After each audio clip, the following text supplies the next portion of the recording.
international finance. So regarding taxation proposal, okay, there have been an important announcement in 1920 in the case of International Financial Service Center.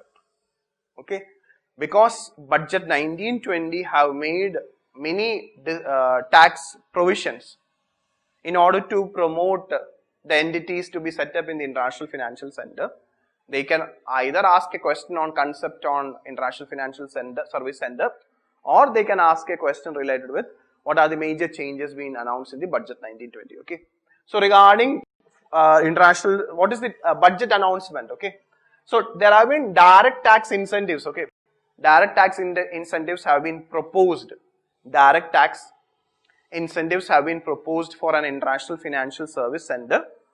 They are that for an entity, okay, 100% profit linked deduction. Okay, your 100% of the profit will be deducted in the 15-year period. In the 15-year period from the time you start functioning in the International Financial Service Center, out of the 15-year period, you can avail 10-year 100% profit linked deduction. Okay, from your profit out of 15-year, 10-year you can request for income tax or profit deduction. So it will not be taxed. Your 100% profit will not be taxed in the International Financial Service Center. This is one announcement made. Second is that there will be exemption if the trade is happening in the International Financial Service Center. There will be exemption from dividend distribution tax from the current and accumulated income to companies and mutual funds. Okay, so the companies and mutual funds which are trading in the International Financial Center, dividend distribution tax is exempted for them. So that is another. So these will attract more investment to come to the International Financial Center, which is set up in the GIFT City. Okay, in Gujarat. Okay, and also Category 3 Alternative Investment Fund. Category 3 Alternative Investment Fund. Okay, they will be getting an exemption on capital gain. If they are getting any capital gain in the International Financial Center, the capital gain of Category 3 Alternative Investment Fund will also be exempted. Okay, so these are the announcements made in the budget 1920 to promote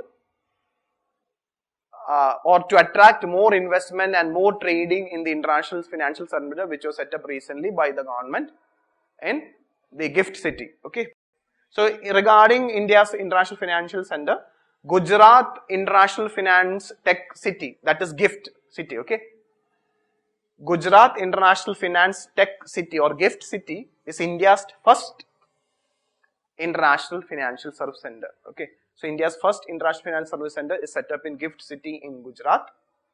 So basically, you need to understand that. Okay, basically as the term suggests, okay, it is an International Financial Service Center. Okay, so the area, okay, the International Financial Service Center is a jurisdiction. Okay, in that International Financial Service Center, okay, financial services, okay, to resident and non-resident is done in, or financial trade is done in foreign currency, because it is considered as a, in the financial service point of view,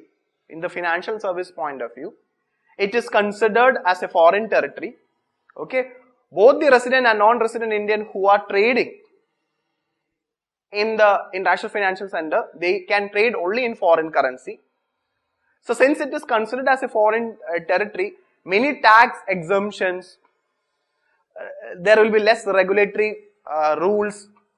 Okay, so currently what happened is that by having an International Financial Service Center in India, okay, currently many trading, especially many contracts, many trading is happening outside the country, in Dubai, Singapore and other International Financial Service Center.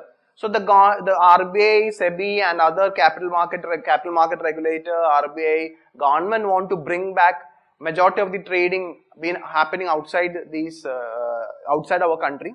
So by having an International Financial Service Center, and also since the ease of trading or ease of doing businesses or in financial trading, as well as the taxes will be low in the International Financial Service Center, this will help our country to have an International Financial Service Center and have all the features, but within the territory itself.